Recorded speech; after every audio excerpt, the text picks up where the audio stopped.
រិទ្ធរដ្ឋាភិបាលកម្ពុជាបាននឹងកំពុងផ្ដល់នូវសិទ្ធិសេរីភាពយ៉ាងពេញលេញដល់ស្ត្រីចូលរួមលើគ្រប់វិស័យក្នុងការអភិវឌ្ឍប្រទេសជាតិឯកឧត្តមឧបនាយករដ្ឋមន្ត្រីសែនសំអាលក៏បានគូសបញ្ជាក់បន្ថែមដែរថាមកទល់ពេលបច្ចុប្បន្ននេះកម្ពុជាបានដើរលើផ្លូវថ្មីមួយទៀតដោយរាជរដ្ឋាភិបាលបាននឹងកំពុងផ្ដល់នូវសិទ្ធិសេរីភាពយ៉ាងពេញលេញដល់ស្ត្រីមានសិទ្ធិស្មើភាពជាមួយបុរសនិងមានសមត្ថភាពខ្ពស់ហើយត្រូវបានលើកកម្ពស់និងចូលរួមលើគ្រប់វិស័យក្នុងការអភិវឌ្ឍប្រទេសជាតិលោកជំទាវឌិតនីតាក៏បានមានប្រសាសន៍ដែរថាការរៀបចំអបអរសាទរខួបអនុស្សាវរីយ៍លើកទី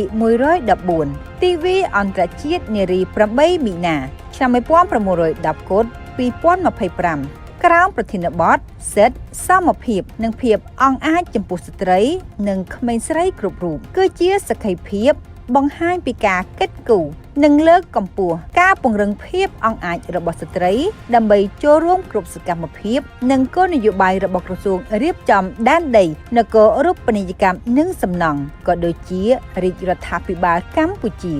ជាក់ស្ដែងសកម្មភាពបានបង្ហាញឲ្យឃើញថាស្ត្រីនៅក្នុងវិស័យរបស់ក្រសួងរៀបចំដែនដីនគរូបនីយកម្មនិងសំណង់ដែលបានស្ដែងពីតួនាទី